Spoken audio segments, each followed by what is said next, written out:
So with the support of our partners like the European Union, we have relocated half of this community to higher ground. See, for us, the threat imposed by sea level rise, it leads on to other challenges for us. If you relocate a community, we have to sort out the issue of land tenure system. Whose land are we relocating them? So it also breeds in other challenges like security issues for the long term. So these are some of the add-on challenges that we do face when we are threatened by sea level rise. So far, it's more than 40 communities that's already been relocated, you can see, from lower grounds to higher grounds. But again, we're trying to do adaptations ourselves.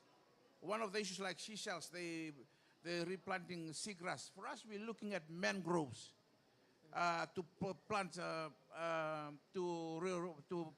mangroves or to promote nature-based ecosystems to protect or preserve our coastal areas, without which it will be very, very difficult. So with assistance through the Ice Forum Secretariat and the government of Indonesia, we are looking at strengthening, building our coastal lines through nature-based solutions. So it is something that we will continuously have to face, like in other island states. For Fiji in particular, it is really a rising challenge for us. Thank you, moderator. Thank you so much for that, and thank you for bringing alive the effects that climate change is having and the way that these effects create a domino effect of issues, and that's why they're so urgent. So in light of that, I'd like to ask a follow-up question. In terms of COP28, what outcomes or commitments would Fiji like to see emerge from these discussions to properly address these urgent concerns you've outlined?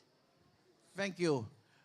Right now, in the discussions on the GGA, the adaptations, global commitments on adaptations, Fiji is actively engaging in these discussions so that appropriate and effective measures are put in place to address the situations that we do face as small island developing states or as members of ICE Forum.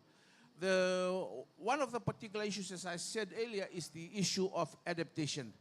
Adaptation requires sustainable financing. For those of you following the financing negotiations, you will see that the tracks is becoming very, very difficult for us to showcase our needs for doubling of adaptation finance into situations like we do face in small island developing states.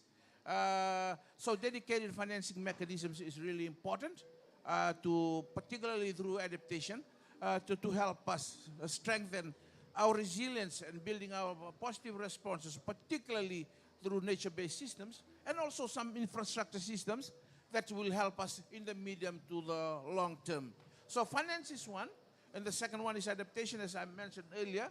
And I think the third aspect of it is the importance of enhancing partnership, engaging countries that are already doing this. And I always point towards Indonesia because I'm based in Indonesia. And I've seen it in my naked eyes, how Indonesia is doing their adaptation plans and the way in which they think long-term for sustainable protection of their coastal areas. Planting mangroves, they have some form of infrastructure, rocks and all those things.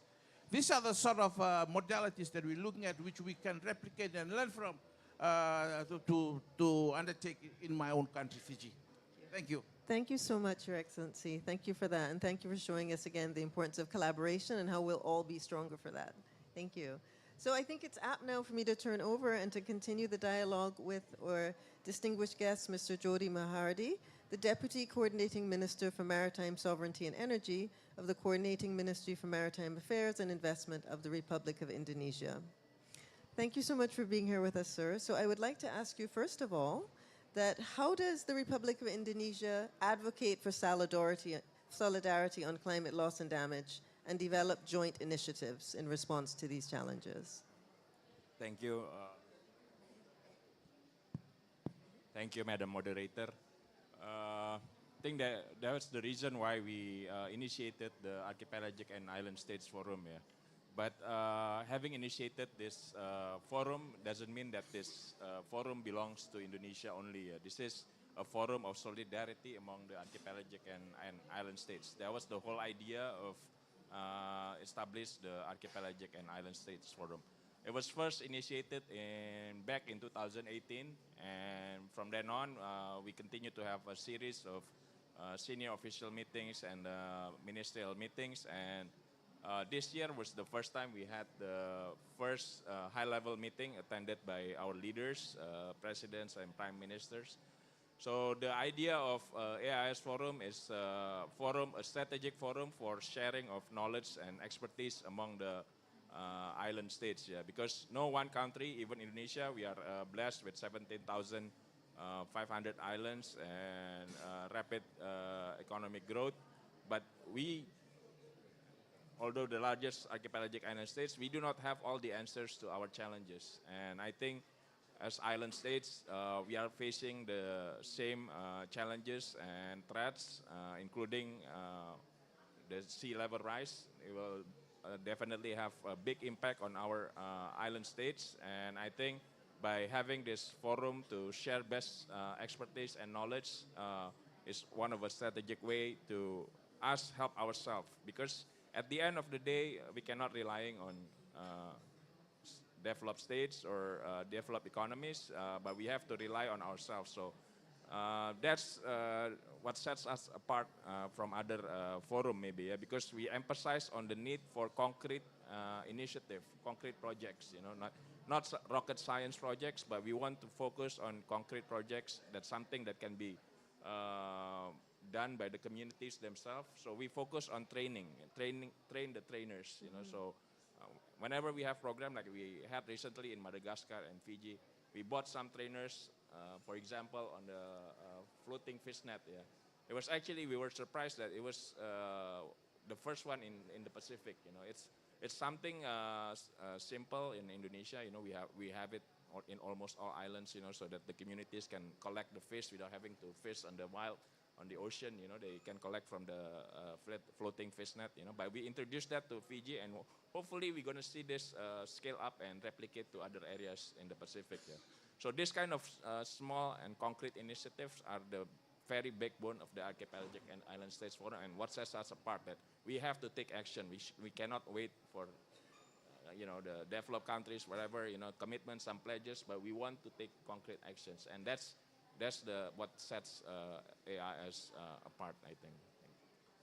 Thank you so much for that. I think it's great you mentioned how we are set apart and we are providing kind of like a leading voice in how to make a difference and how to make things happen. We do appreciate that.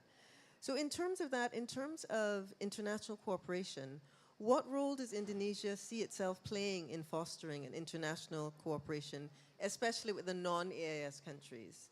Do you see us as having a role? Yeah, we are, the AIS Forum, we are open also to collaboration with other non-island states. And I kept telling our friends of AIS, we call them friends of AIS, that you don't need to contribute funding, because Indonesia itself, we are ready. The president has, during the last high-level meeting, has declared his commitment to fund AIS in the long term. But what we need is their expertise, sharing of knowledge, sharing of expertise, sharing of technology, and then the secretariat also with collaboration. They're working closely with, they are part of UNDP also. We develop the program and the initiatives and the implementation of the program. Yeah. But so far we have some concrete actions already, like we have disbursed around 200,000 of US dollars of research grants just this year, yeah, and 430,000 scholarship for 15% of the AIS member states, yeah, just this year. And I mentioned earlier about sharing of expertise and practices. We organized 150 sessions because nowadays it's easy, with online, since the pandemic, everything is done online. So this become a benefit for AIS, yeah, how we work, and we have through this 150 session, we have organized we have involved around 3,000 individuals. Yeah.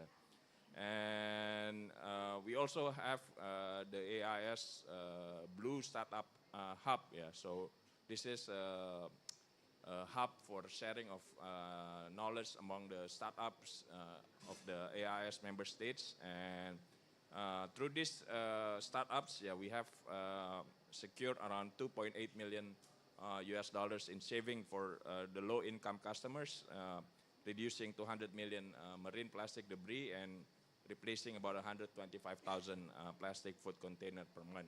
Yeah. Those are just some of the examples. Yeah. But also, what is important about the collaboration through AIS, we want to unify the voices of the island states. Yeah. Because again, like I mentioned earlier, we face the same threat, we face the same challenges, no matter how big our economy is. Indonesia may be the largest, but but we still face the same challenges, like Ambassador mentioned, with just a little bit of sea level rise. Some islands could be disappear. Yeah, and for us, we are blessed with 17,000 islands. Excellency, we could move around. But for some states, in the smaller states, that's the question that we have to have a unified voice in the international forum to say what out loud what we need. Yeah. Thank you so much. I loved your emphasis on collaboration. And coming from a small island myself, Barbados in the Caribbean, I know that some of those islands would indeed face a peril of rising sea levels. So we do really appreciate your example of cooperation amongst yourselves. Thank you. So thank you so much to our speakers. I would love to open the floor now. We will have a question and answer session and an open dialogue. And we would love to have you, if you have any questions, please feel free to raise the questions to our distinguished guests and speakers.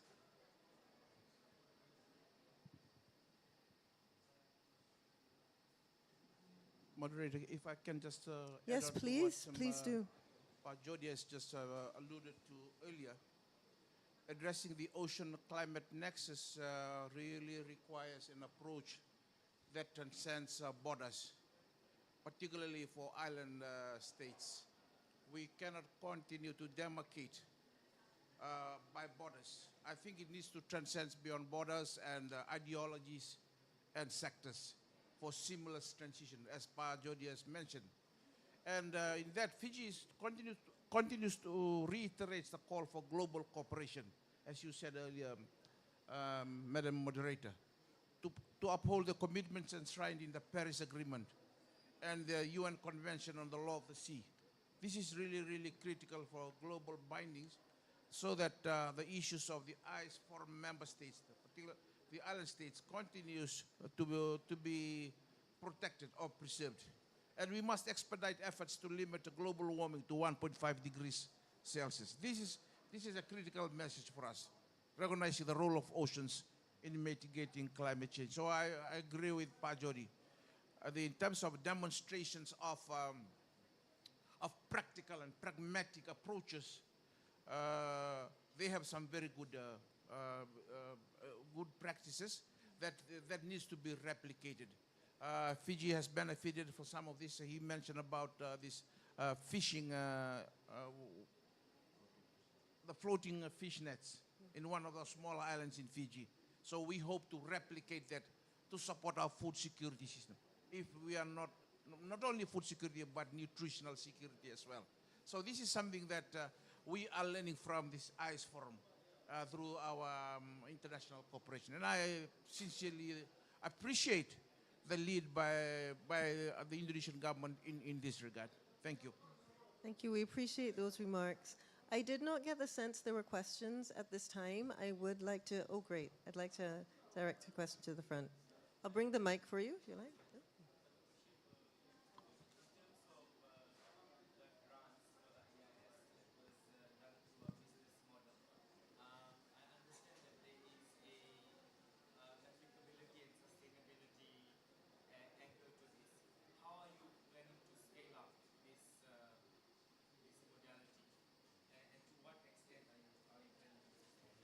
That's why, thank you for your questions. Yeah. Our focus is not on rocket science projects. Yeah. We want something, initiative projects that are, can be, what do you call it, a community-based initiatives. Yeah. So most of our programs, we focus on sending trainers, so they train the trainers in the member states of AIS receiving this program initiative.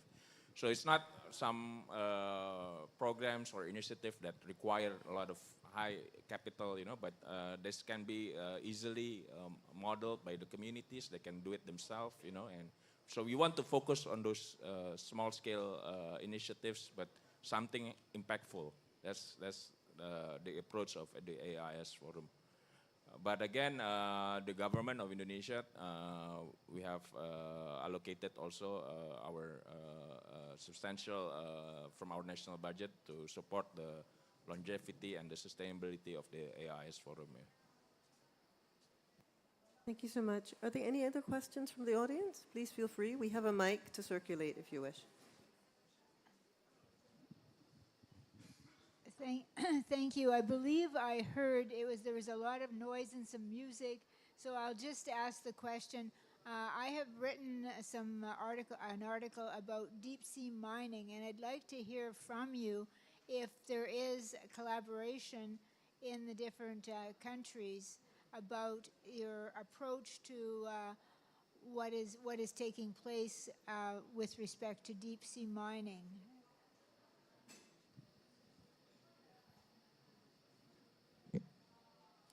Thank you. We are based in the Indian Ocean, so in our area, deep sea mining is still at a very early sort of exploratory stage. The position of Seychelles is very simple. We don't know enough about the impacts of deep sea mining. We don't know enough about the habitats where we intend to do deep sea mining, and we think that the world should study this subject a bit more, and also come in with certain rules and boundaries to what you can do when you do deep sea mining, if you ever decide to do it. So for us, we don't see any reason why we should proceed in our area with deep sea mining concessions right now. We think there should be more knowledge, and there should be more global standards for this kind of activity before we can proceed. A very simple, straightforward, precautionary approach we're taking. Hopefully in the future things might change or not, and then we'll make another decision at that point. Thank you. Thank you very much for that, sir.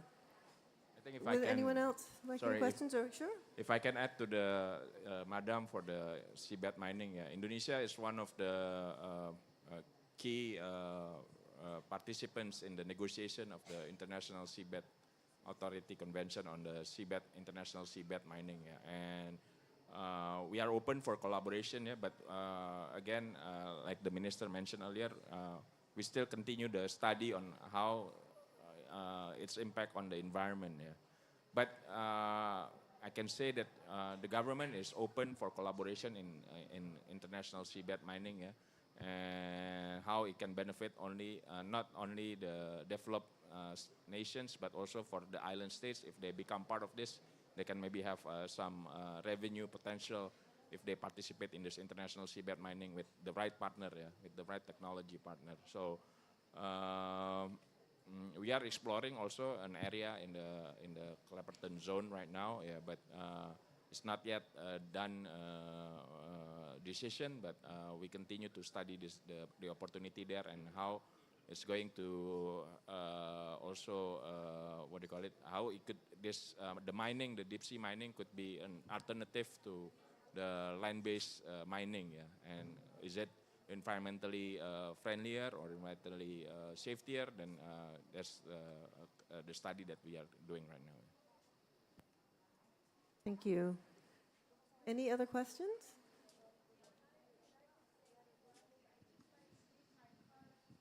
I did write an article that's been published it's an academic article on the issue of deep sea mining and what the International Seaboard might consider. So I'll just leave my card with people. Okay. Thank you so much for that. And I think it is really empowering to hear that Minister Joubert as well as Mr. Mahardi emphasize that kind of collaborative but cautionary approach, and that it's really wise to do that in a way that will pave the way for there to be a sustainable benefit from all of this that's happening. So thank you all so much for that. I'd like to ask, are there any more questions from the audience at this point? I get the sense not. So right now I'd like to invite our distinguished speakers to bring their closing remarks. I'd like to start with you, Minister Joubert, if you have any closing remarks or comments for our audience. Thank you.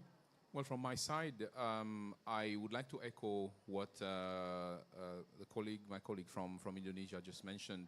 The idea that we don't have to wait for resources to start flowing, despite the fact that we are here asking for adequate financing, asking for funds for loss and damage. We don't have to wait until those resources start coming our way for us to start acting.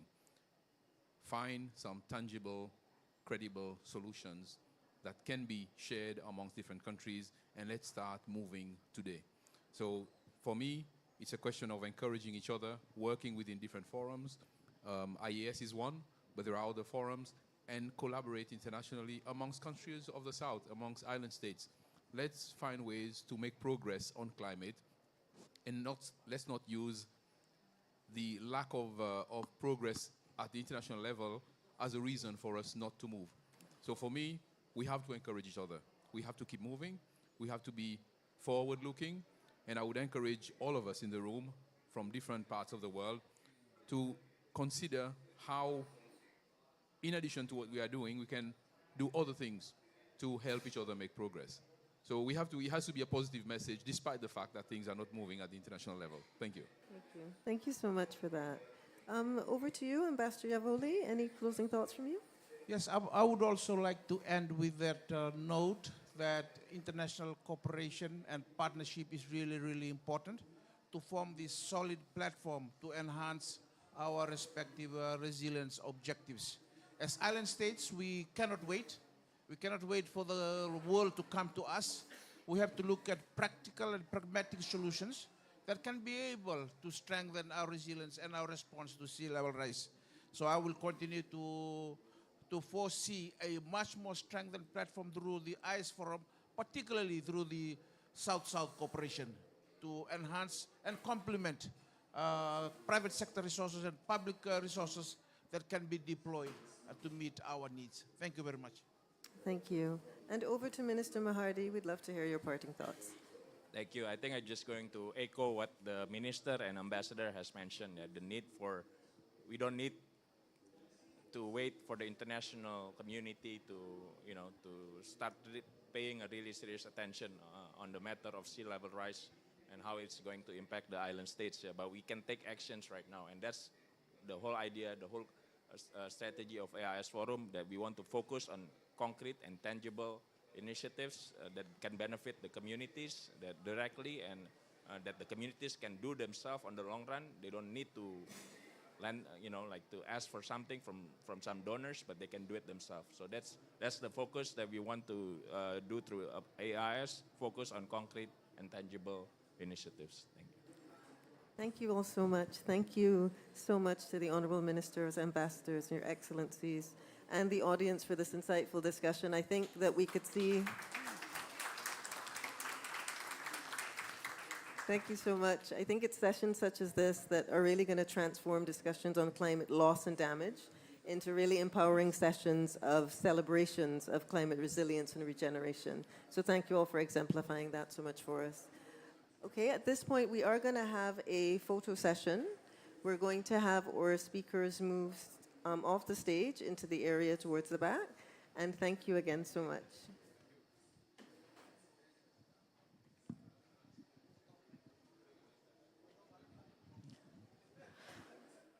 I would kindly ask all the distinguished guests, Your Excellencies, to please stay on the stage. We're going to have a group photo, op together.